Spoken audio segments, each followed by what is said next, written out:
Ya, pencinta serial sudah di jam 8 lewat 11 menit. Nah, ini kita maju ya di jam saat ini untuk sesi live Instagram di segmen Pemkab Serang Menyapa. Karena kebetulan nih narasumbernya kalau di atas jam 9 kebetulan sedang ada kegiatan ya. Kita akan coba menunggu live bersama Direktur RSUD Dr. Derajat Prawira Negara, Bapak Dr. Ahmad Setiadi Mars ya, terkait dengan RSDP Serang membuka layanan baru di mana warga bisa kateterisasi jantung pakai BPJS.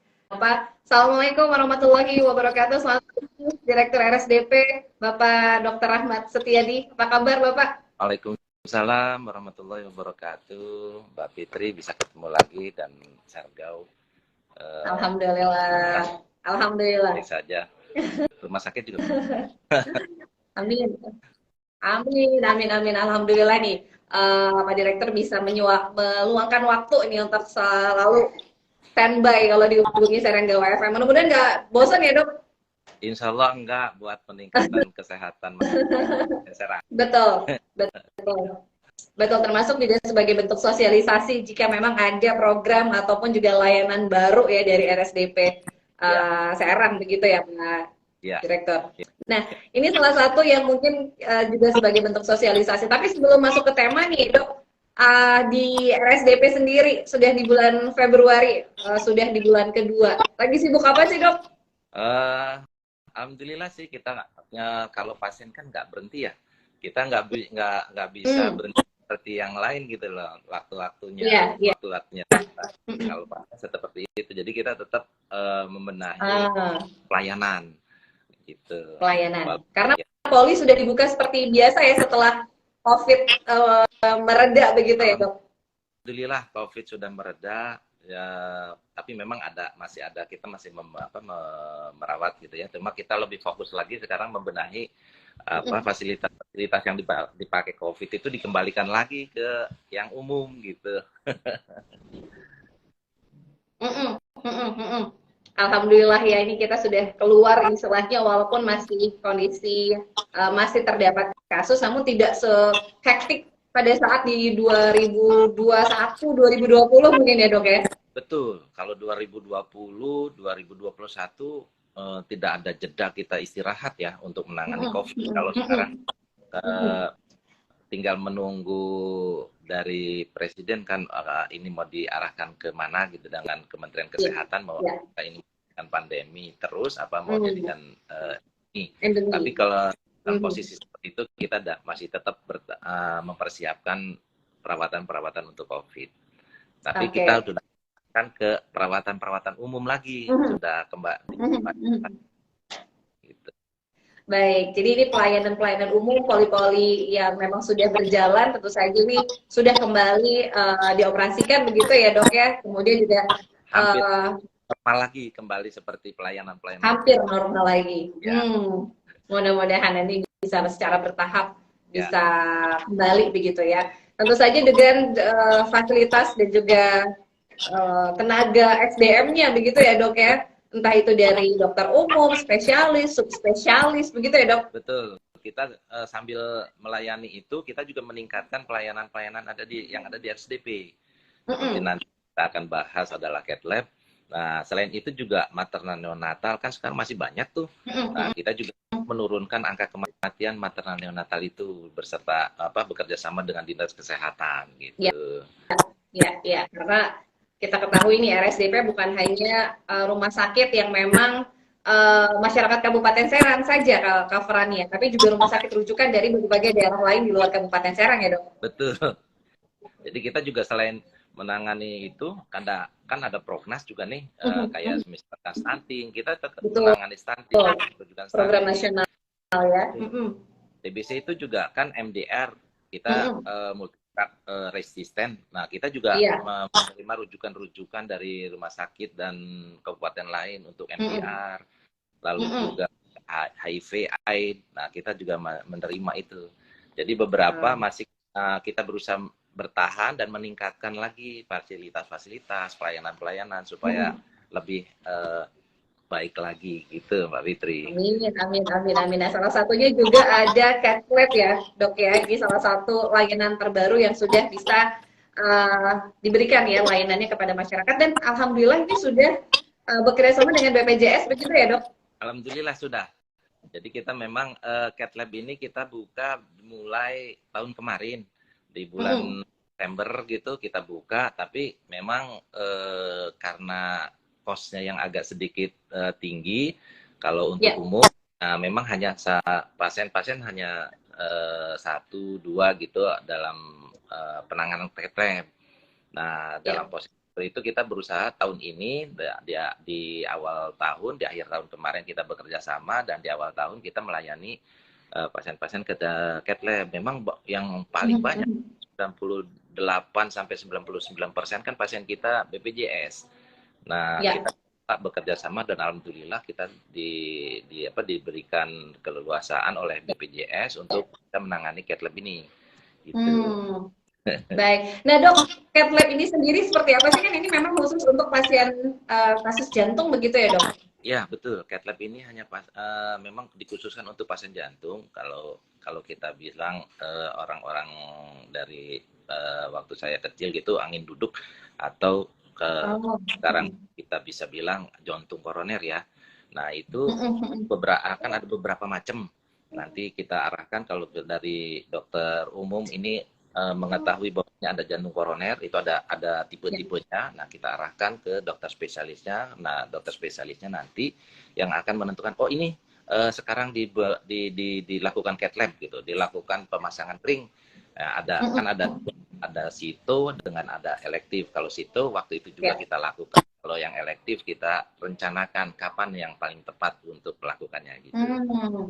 Alhamdulillah. Jadi pasien tidak usah harus keluar atau ke rumah sakit yang jauh begitu ya, Dok, untuk penanganan pemasangan ring atau Cat Lab tadi ya. Alhamdulillah, kita biasanya sebelum 72 jam itu kita berusaha untuk mendorong supaya pasien ini dilakukan Cat Lab. Nah, itu biasanya kita kerjasama dengan rumah sakit Harapan Kita, rumah sakit Tangerang, dan rumah sakit Tarakan. Nah, kita arahkan ke sana supaya dapat tindakan. Dan kalau sekarang alhamdulillah di rumah sakit sudah bisa insya Allah. Gitu. Baik yang situ maupun yang elektif kita sudah siap. Alhamdulillah. Dan termasuk SDM dokternya pun juga disediakan langsung dari RSDP begitu ya, Dok? Alhamdulillah. SDM kita sudah alhamdulillah sudah pelatihan, memang sudah konsultan. Ada 2 di kita yang khusus untuk Cat Lab, semuanya ada 4, tapi yang mengkhususkan untuk Cat Lab itu ada 2. Ada 2 dokter ya memang khusus. Ya, tapi yang 2 lagi juga bisa gitu. Jadi masih banyak. Kalau misalkan banyak ke pasiennya baru semua kita sekerahkan gitu. Yang penting ini sudah standby ya. Dan kalau untuk per hari nih, Dok, berapa pasien sih yang bisa ditangani untuk pemasangan ring tadi di fasilitas Cat Lab ini, Dok? Baik, kalau untuk satu harinya kita sebetulnya kita tidak membatasi, tapi kita membuat perencanaan. Membuat perencanaan itu awalnya hanya 1 dulu. Nah, sekarang awal-awal kita buka itu di tahun kemarin itu hanya 1. Nah, sekarang 2. Nah, 2 itu yang elektif ya, gitu. Yang kita rencanakan, kita tentukan harinya, prosedurnya kita tentukan. Nah, untuk yang situ itu bisa 3-4 orang. Memang banyak sih kalau di total yang elektif itu yang direncanakan, dan yang emergensi yang harus dilakukan waktu juga itu per hari itu bisa sampai 5 orang per hari. Per hari ya. Oke, ini memang disesuaikan dengan kebutuhan tadi ya. Mudah-mudahan bisa menjangkau begitu ya untuk pasien yang memang, karena ini kan salah satu penyakit yang silent killer gitu ya, Dok ya, kalau untuk jantung sendiri begitu. Ya, memang penanganannya kan harus memang diobservasi. Pasien datang itu ke UGD, ini alurnya nih Mbak Fitri. Alurnya itu kan masuk ke UGD biasanya karena sesak napas, karena nyeri perut, gitu hati, atau nyeri di bagian kiri, lalu bisa juga di bagian kanan, bisa juga di belakang, di sebelah kiri, sebelah kanan, itu menjalar. Nah, itu teman-teman dokter umumnya itu memang kita sudah beberapa yang sudah diberikan pelatihan ya, yang sudah pelatihan juga mengenai kardiak jantung, ACLS namanya. Nah, teman-teman sudah siap. Oh, kalau seperti ini observasinya seperti apa? Kita ada observasi di UGD, kita ada observasi di ICU. Nah, setelah alurnya masuk ke UGD, dokter umumnya menangani, dilihat, diperiksa secara cepat. Nah, kalau memang ke arah jantung koroner tadi, nah langsung dikonsulkan. Langsung dikonsulkan ke dokter spesialis, dan nanti dokter spesialisnya menentukan ini mau dilakukan tindakan baik waktu itu juga atau emergensi atau aktif gitu. Oh, karena memang penanganannya harus cepat ya dok ya kalau terkait dengan jantung koroner ini ya. Tuh, dan lagi tidak boleh berhenti itu pengawasannya. Kalau misalkan kata teman-teman dokter umumnya nih, ini pengawasan di IGD, nah itu harus ada IGD kita namanya IGD emergensi yang memang khusus ada 8 bed itu khusus untuk penanganan yang gawat darurat yang memang butuh perhatian ya. Nah, itu ada 8 monitor gitu. Ya, berarti semi ICU lah gitu. Semi ICU ya khusus ya karena memang disediakan untuk mengontrol lebih concern lagi. Nah dok ini mungkin sedikit apa ya karena mungkin banyak yang beranggapan kalau jantung koroner itu biasanya untuk usia-usia lanjut. Tapi yang memang usia-usia produktif bisa saja kena nggak sih dok? Bisa. Jadi usia-usia lanjut itu maupun usia produktif kita kalau yang sekarang kalau dulu memang yang di umur-umur 45 tahun itu diwajibkan untuk elektrokardiogram melihat apakah ini ada kemungkinan untuk terjadinya jantung koroner atau tidak. Tapi kalau sekarang usia-usia di bawah 45 pun itu produktif, itu kita lakukan. Kenapa? Karena memang banyak pasien yang seperti itu. Tadi kata Mbak Fitri, kecil, nah memang hanya sakit-sakit saja. Tiba-tiba kita nggak bisa menemukan pasien itu ketika kalau waktunya terlambat. Nah, itu yang jadi kita kenapa ada observasi, kenapa kita harus menempatkan khusus untuk pasien-pasien seperti ini untuk menghindari terjadinya silent kill tadi. Jadi memang kalau kita sudah mendapatkan sinyal dari tubuh yang memang agak berbeda, sebetulnya nggak ada salahnya untuk mengecek deteksi dini begitu ya dok ya, untuk bisa meminimalisir lebih beresiko tinggi begitu ya dok. Betul, paling tidak kalau sudah ada kalau katanya orang-orang kita gitu ya, aduh ada duduk nyeri perut nih, angin nih gitu. Angin. Iya. Alangkah baiknya kalau yang sekarang siapapun baik usia produktif maupun usia yang sudah lanjut di atas 45 sebaiknya sih kontrol. Jadi kita bisa tahu bahwa ini ke arah mana. Kalau hanya misalkan masuk angin ya hanya mah saja, insya Allah aman. Artinya kita ke sakit mahnya. Mungkin karena kelelahan saja gitu, jantungnya nggak apa-apa. Nah kita hanya fokus ke kelelahannya. Tapi kalau udah lari ke jantung kan tadi tuh kejar-kejaran dengan waktu. Bila itu kan hanya beberapa, kalau dalam serangan itu hanya beberapa menit saja. Cepat ya dok ya? Cepat sekali gitu. Cepat sekali. Tapi ada pemicu dari penyakit lain nggak sih dok? Misalnya sebelumnya pasien ini memiliki hipertensi atau misalkan diabetes, bisa saja ke arah sana nggak dok? Ada. Jadi nanti kalau memang ingin ingin ada wawancara yang lebih mendalam, kita siapkan untuk tim ahlinya ya. Tapi paling tidak masih buat masyarakat seperti misalkan kolesterol itu berisiko. Lalu tadi ada kencing manis atau diabetes mellitus, nah itu sangat berisiko sekali. Kenapa? Pembuluh darahnya mulai kurang fleksibelnya. Jadi sudah tidak fleksibel lagi. Lalu hipertensi, tekanan darah yang tidak terkontrol pun kan kadang-kadang kencang, kadang-kadang rendah. Seperti kita kalau melihat selang gitu, selang yang di rumah-rumah itu kan kadang-kadang rendah, kadang-kadang kalau disemprotkan, nah ada sumbatan-sumbatan yang mengganggu. Nah itu yang berbahaya. Nah, teratur, dikasih obat, teratur, dia stabil, tekanannya insya Allah aman. Selain itu juga apa namanya yang mempengaruhi, misalnya kelelahan, stres juga bisa mempengaruhi. Tapi mudah-mudahan itu kalau memang memungkinkan, kalau mungkin bisa, kalau ada keluhan-keluhan itu segera ke dokter, baik itu di diperiksakan ya. Nah, baik di puskesmas, di klinik maupun di rumah sakit. Gitu. Untuk deteksi dini ya, untuk bisa meminimalisir resiko lebih tinggi lagi. Yang jelas ini harus pola hidupnya harus dirubah dulu nih ya, pola hidupnya, lifestyle-nya, karena kan sekarang lifestyle juga ya dok ya. Ini nggak tanpa kita sadari itu mungkin karena perilaku kita juga yang memang mengarah ke sana, jadinya harus dirubah juga jadi pola hidup sehat nih. Terakhir nih dok, mungkin terkait dengan alur tadi ya sudah disampaikan sedikit oleh dokter. Di mana tadi disampaikan ini sudah di cover oleh BPJS. Nah, otomatis ini tentu saja karena kan kalau dulu itu biayanya kan nggak murah ya dok untuk pemasangan lindungi sendiri. Ya, memang biayanya memang tidak murah. Biasanya kalau memang di rumah sakit swasta, tapi sebelumnya ini memang kita membuat ini didorong oleh pemerintah Kabupaten Serang, dan terima kasih kepada pemerintah Kabupaten Serang, Ibu Tatu Ratu Hasanah sebagai Bupati, dan alhamdulillah sangat support sekali dalam hal kesehatan. Selain itu juga saya terima kasih kepada BPJS karena sekarang sudah bersedia untuk bekerja sama untuk melayani.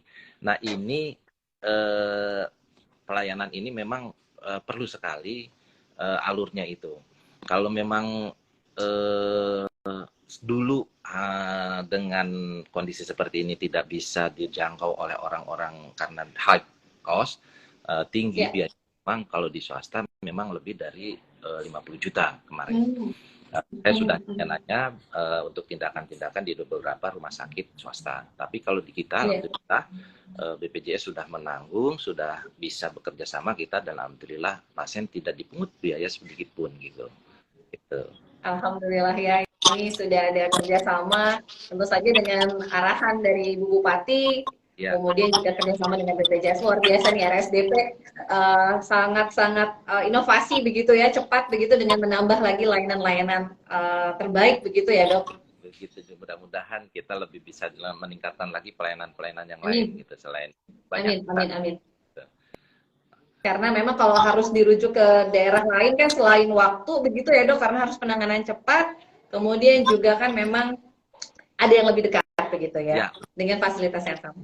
Ya, karena butuh kecepatan dalam hal tindakan. Memang ini betul. Sekali yang tadi betul Mbak Fitri bilang silent kill. Jadi kita nggak pernah tahu kapan ini akan terjadi, tertolong atau tidak. Gitu. Paling tidak sebelum ini terjadi kita antisipasi dulu, kita tindak dulu sehingga faktor keselamatan lebih penting.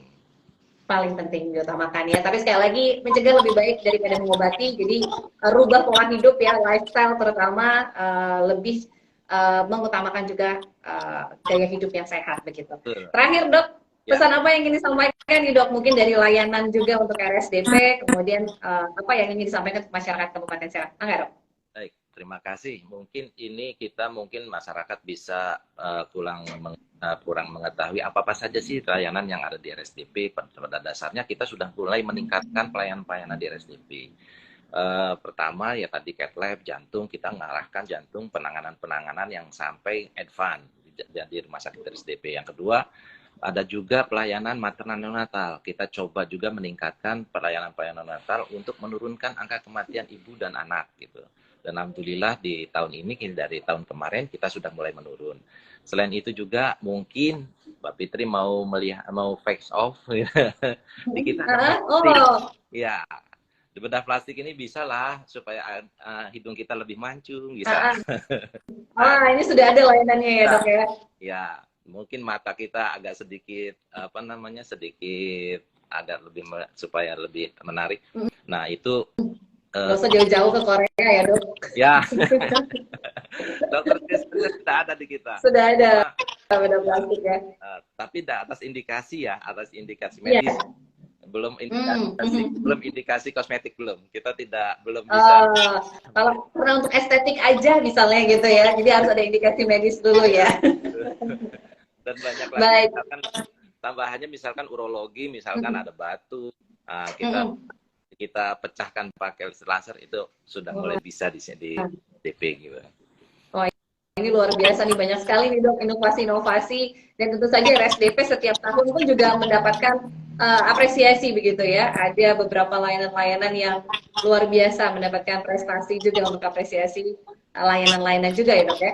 Alhamdulillah, karena pemerintah Kabupaten Serang selalu mendorong dari belakang terus supaya RSDP lebih berinovasi lagi untuk pelayanan terutama khususnya di Kabupaten Serang dan umumnya di masyarakat Banten ini supaya lebih meningkat gitu. Amin, amin, amin. Mudah-mudahan nih teman-teman juga untuk seluruh jajaran pimpinan ya, termasuk Dokter Ahmad juga nih selalu sehat, kemudian juga semangat, dan tentunya selalu terus berinovasi karena terus berkembang begitu ya, apalagi juga teknologi kesehatan pun juga terus berkembang begitu ya dok. Betul, betul. Jadi kita selalu jadi kalau di dokter kan selalu berinovasi, selalu menambahkan ilmunya terus gitu. Nah, betul. Upgrade. Dengan penambahan ilmu itu bisa melayani masyarakat lebih baik lagi. Amin, amin, amin, amin, amin. Sekali lagi terima kasih banyak Dokter Ahmad, Direktur RSDP Kabupaten Serang sudah ikut bergabung di siaran pagi. Sehat selalu dok, sampai ketemu di lain kesempatan. Assalamualaikum warahmatullahi wabarakatuh. Waalaikumsalam warahmatullahi wabarakatuh.